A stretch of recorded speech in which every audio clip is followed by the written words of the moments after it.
메리 크리스마스. 예수님께서 이 땅에 오신 성탄의 아침입니다. 그렇다고 해서 12월 25일이 예수님이 태어나신 날은 아닙니다.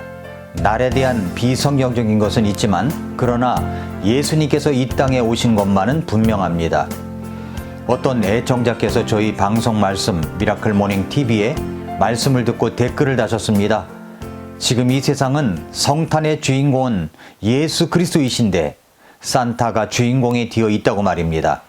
그래서 산타는 사탄의 N자 하나 가운데로 옮겨서 된 것이라고 말합니다. 성탄의 주인공은 산타가 아닙니다. 크리스마스 추리가 아닙니다. 선물이 아닙니다. 성탄의 주인공은 바로 예수 그리스도이십니다. 하나님이십니다. 성령님이십니다. 삼위일체 하나님께서 이 성탄의 주인공이십니다. 성경에는 가장 비극적이고 가장 희극적인 구절이 대비되어 있는 말씀이 있습니다. 그것은 바로 요한복음 1장 11절과 그리고 12절입니다. 11절은 이렇습니다. 그분께서 자기 백성에게 오심에 그분의 백성이 그분을 받아들이지 아니하였으나 라고 이야기를 합니다. 예수님께서 이 땅에 오셨지만 받아들이지 않는 사람들이 있습니다. 12절은 또한 이렇게 말씀합니다. 그분을 받아들인 자들, 곧 그분의 이름을 믿는 자들에게는 다 하나님의 아들이 되는 권능을 그분께서 주셨으니, 이렇게 받아들인 사람들이 있습니다. 그렇게 예수님이 오셨지만 받아들인 사람들이 있고 그렇지 않은 사람들이 있습니다. 받아들이지 않은 사람들이 있고 받아들인 사람들이 있습니다. 먼저 첫째로 받아들이지 않은 사람들을 볼까요? 그분께서 자기 백성에게 오심에 그분의 백성이 그분을 받아들이지 아니하였으나, 성경에 보면은 헤롯이 그런 인물입니다. 헤롯은 주전 37년에 로마 황제의 도움을 받아 유다의 왕이 되었던 사람입니다. 그의 통치 초반은 자신의 세력을 굳히기 위하여 왕족인 아내와 장모, 동서, 그리고 힐카노스 2세까지 처형시켰던 악독한 사람입니다. 통치 중반에는 건축 사업을 많이 했는데 수많은 건축 공사를 하면서 그 중에 유대인들의 마음을 얻기 위해 헤롯 성전을 건축하였던 사람입니다. 통치 말기에는 자기 아들을 모두 죽였던 있을 수 없는 악독한 왕이었습니다. 그런데 이 헤롯의 시대에 예수님께서 오셨습니다. 별을 연구하던 학자들이 있었습니다. 성경은 이런 사람을 흔히 우리가 알고 있는 동방박사라고 하는데, 성경은 정확하게 이런 사람을 지혜자, 와이즈맨이라고 부릅니다. 이분들이 동쪽으로부터 별을 따라 예루살렘까지 왔습니다. 그리고 사람들에게 묻습니다. 유대인들의 왕으로 태어나신 분이 어디 계십니까? 우리가 동쪽에서 그분의 별을 보고 그분께 경배하러 왔습니다. 그러자 사람들은 무슨 소리인지도 모른 채 떠들썩했습니다. 헤롯 왕이 이 이야기를 듣고 얼마나 마음이 내려앉고 또 안달이 났겠습니까? 수제사장들과 서기관들을 불러서 다그쳐 물었는데 그들은 구약 성경에 대한 전문가들답게 그리스도께서 미가서 말씀대로 베들레헴에 나신다는 것을 이야기합니다. 이 간사하고 악독한 헤롯은 왕으로 오신 그리스도를 찾으면 내게도 꼭 알려달라고 나도 가서 경배하겠노라고 했지만 사실은 그 아기를 죽이려고 하는 속셈이 있었습니다. 지혜자들이 아기 예수님을 찾아 경배하였고 하나님의 지시하심을 받아 그들은 헤롯에게로 가지 않고 딴 길로 가는데, 이 사실을 안 헤롯은 그 마을의 2살 아래 아이들을 모두 죽이는 끔찍한 살상을 범했습니다. 예수님께서 이 땅에 오셨건만 헤롯 같은 사람이 있습니다. 예수님을 잘 믿는 것이 자기에게 손해가 날까봐 전전긍긍하며 예수님을 무시하며 살아가는 사람들이 있습니다. 예수님을 믿는다고 하면 자기 지위를 잃을까봐 예수님을 거절하며 살아가는 사람들, 헤롯 같은 사람들입니다. 혹 이런 사람들이 교회를 다닌다고 하면 교회에 나오는 것이, 예수님을 믿는다고 하는 것이 손해가 날 것 같으면 언제든지 교회 나오는 것을 그만둬버리고 떠날 수 있는 사람들입니다. 자기의 삶 속에서 예수님을 제거하는 사람입니다. 또한 수제사장과 서기관들 같은 사람들이 있습니다. 대제사장이나 수제사장으로 번역된 그리스 단어는 동일하지만 킹제임스 성경은 이것을 대제사장과 수제사장으로 구분하고 있는데 그 이유는 한 해에 대제사장이 한 사람뿐이기 때문입니다. 대제사장은 위치를 나타내고 수제사장은 기능을 나타내며 대제사장은 수제사장이기도 하지만 수제사장이라고 해서 다 대제사장이 아닙니다. 그러면 서기관은 무엇을 하는 사람입니까? 서기관들은 학자이거나 관리였습니다. 이들은 율법을 연구하고 해석하는 것이었습니다. 그러니까 그리스도께서 태어난 곳이 어디냐? 그리스도께서 태어나실 곳이 어디냐? 라고 할 때 전문가답게 바로 베들레헴이라고 이제 대답이 나온 것입니다. 그러나 이들은 알기만 알았지 기다리던 메시아 그리스도께서 태어나신 곳에 달려가서 경배하지 않았던 사람입니다. 알기만 했던 사람들이죠. 행위가 없는 사람들이라는 말입니다. 이들은 메시아가 오시면 자기들이 하던 직업을 통해서 은밀히 벌어들이고 있는 수입이 끊길까 봐 걱정하는 것도 있었을 것입니다. 그들은 그리스도의 탄생을 기뻐하지 않았습니다. 아니 메시아를 기다리지도 않았던 사람들이라고 할 수가 있습니다. 예배를 드리고 성경을 읽고 성경을 공부하는 데는 박사급인 사람들이 있습니다. 그러나 이런 사람은 알기만 알았지 도무지 헌신과 희생이 없는 사람들입니다. 많은 사람들이 교회에 잘 나오기를 거절하고 예배에 참석하지 않는 이유가 무엇 때문입니까? 우리의 구주 예수님을 영접하지도 않고 받아들이지도 않으며 또한 예배에 참석하지도 않고 밖으로 도는 이유가 무엇 때문일까요? 예수님을 믿으면 손해 날까 봐 그런 것입니다. 교회 나가는 시간을 시간 낭비라고 생각하기 때문입니다. 예배하는 시간이 낭비라고 생각하기 때문입니다. 예배도 한 번만 드리면 되지 몇 번이나 드리냐고 생각하는 것은 무엇 때문일까요? 생활적인 이유도 있다고는 하지만 저 깊은 곳에 있는 이유는 손해가 난다고 생각하기 때문입니다. 주님 앞에 드리는 물질이 손해라고 생각하기 때문입니다. 이익이라고 한다면 안 드리겠습니까?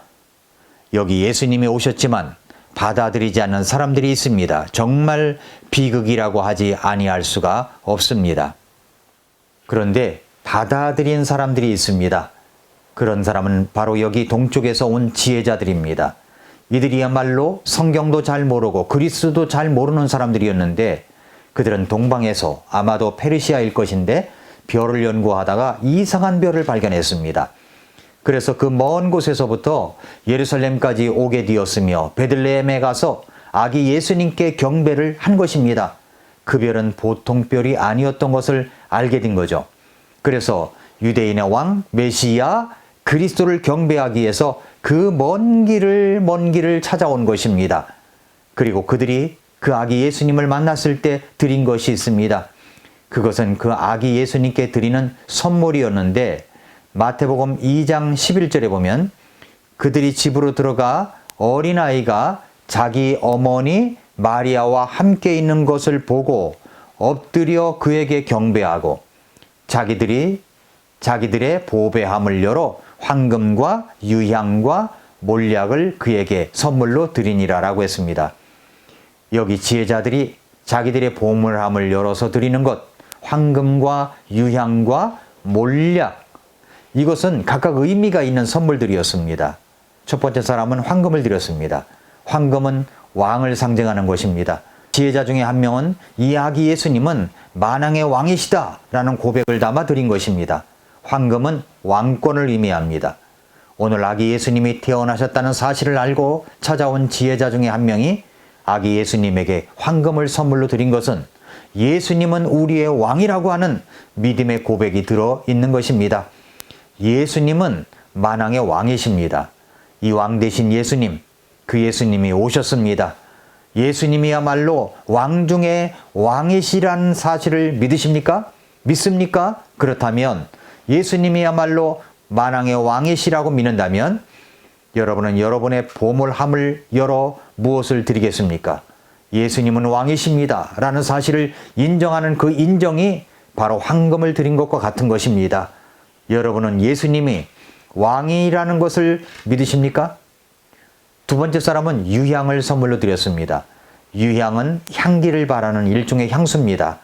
유향은 가정에서는 온 가정을 향기롭게 하는 데 사용하였고, 성전에서는 제사 드리는데, 예배 드리는데 절대적으로 필요한 것이었습니다. 아기 예수님에게 유향을 선물한 것은 아이를 기르는 방에 향기가 늘 진동하기를 바란다는 바람으로 유향을 선물하였겠지만, 그 속에 들어있는 영적 의미는 예수님은 제사장이라는 의미가 들어 있습니다. 하나님을 향하여 길을 여신 분이 예수님이십니다. 그래서 예수님이 십자가에서 돌아가실 때 하나님이 계신 지성소를 향하여 난 휘장이 위로부터 아래로 찢어져 버리고 말았습니다. 그리고 누구나 담대히 하나님의 왕국에 들어갈 수 있게 했습니다. 유향을 선물한 것은 예수님은 제사장이라는 고백입니다. 진실로 예수님은 제사장이십니다. 우리를 하나님 앞으로 인도하시는 대제사장이신 것입니다. 여러분은 예수님이 우리를 하나님께로 인도하시는 구세주이신 것을 믿으십니까? 세 번째 사람은 몰약을 드렸습니다. 몰약은 시서스라고 하는 나무에서 나오는 진인데 아주 값진 기름입니다. 이스라엘 사람들은 제사장과 왕과 대언자들에게는 머리에 기름을 부었습니다. 그때 붓는 기름을 관유라고 하는데, 관유를 만들 때 몰약을 썼습니다. 또한 값비싼 향을 만들 때 넣은 재료가 바로 몰약입니다. 그래서 솔로몬 왕의 침상에는 몰약을 뿌렸습니다. 예수님의 생애에는 몰약으로 시작하여 몰약으로 끝났습니다. 예수님이 이 세상에 탄생하셨을 때 몰약을 선물로 받으셨습니다. 그런데 예수님이 죽으셨을 때 마지막으로 받은 선물도 바로 몰약이었습니다. 예수님이 세상을 떠나자 니고데모가 몰약과 침향을 100근쯤 가지고 와서 예수님의 시신에 발랐습니다. 아주 귀한 사람의 침상에 뿌리고 정말 귀한 분의 몸에 바르고 하나님이 택하신 존귀한 자의 머리에 붓는 기름이 바로 몰약입니다. 아기 예수님에게 몰약을 드린 것은 너무나 그분을 존귀하게 여기는 자세입니다. 예수님은 존귀한 분으로 오셨습니다. 존귀한 인생을 사셨습니다. 그런데 그분은 존귀하게 죽으셨습니다. 왜 그렇게 하셨습니까? 바로 저와 여러분의 죄악 때문입니다. 예수님은 저와 여러분을 살리시기 위하여 오신 것입니다. 몰약은 메시아이신 예수님을 나타내주는 상징적인 선물이었습니다. 그들은 예수님을 메시아로 구세주로 알았던 것이죠. 지혜자들은 아기 예수님에게 황금과 유향과 몰약을 드렸습니다. 이 세 가지 선물 속에 예수님에 대한 모든 대언이 다 들어 있습니다. 예수님은 왕 중의 왕이십니다. 예수님은 제사장 중에 대제사장이십니다. 예수님은 오직 한 분이신 메시아이십니다. 오늘의 말씀은 자기의 보물함을 열어 주께 드린 사람과 그렇지 않은 사람, 두 부류의 사람을 이야기합니다. 요한복음 1장에서도 두 부류의 사람이 있음을 말씀하고 있습니다. 1장 11절에는 예수님이 오셨지만 받아들이지 아니한 사람들, 보물함을 열지 않은 사람, 그래서 받아들이지 않은 사람들입니다. 또 1장 12절에는 그분을 받아들인 자들, 곧 그분의 이름을 믿는 자들에게는 다 하나님의 아들이 되는 권능을 그분께서 주셨다고 했는데, 마음을 열어 예수님을 영접하고 받아들이고 보물함을 열어 드리는 사람들입니다. 사랑하는 성도 여러분, 여러분은 어떤 부류의 사람입니까? 여러분은 온 세상이 증거하고 있는 이 성탄 시즌에 만왕의 왕이시고 세상의 구주로서 오셨다고 하는 그 예수님을 하나님 앞에 죄인됨을 회개하고 마음의 구세주로 나를 죄에서 구원하실 주님으로 영접한 적이 있습니까? 그렇지 못하다면 오늘 그 예수님을 영접하시기 바랍니다. 여러분은 예수님을 구주로 받아들인 사람들입니까? 그렇다면 여러분은 무엇으로 우리 예수님께 보물함을 열어드리겠습니까? 나를 구원하시고 나를 영원한 생명을 주신 그 예수님께 여러분은 여러분의 무엇을 드리겠습니까? 진정 구원받은 사람이라면 아깝지 않을 것입니다. 손해가 난다고 생각하지 않을 것입니다. 이익이 없다고 생각하지 않을 것입니다. 예수님은 이 땅에 오셔서 저와 여러분을 위해서 다 주셨습니다. 여러분은 받아들인 사람입니까? 받아들이지 않은 사람입니까? 받아들이지 않으면 비극입니다. 받아들였다면, 예수님을 마음의 구세주로 받아들였다면 온 세상에 미칠 큰 기쁨이 있는 사람입니다. 기쁘다 구주 오셨네 만백성 맞으라. 메리 크리스마스. 오늘도 미라클 모닝입니다.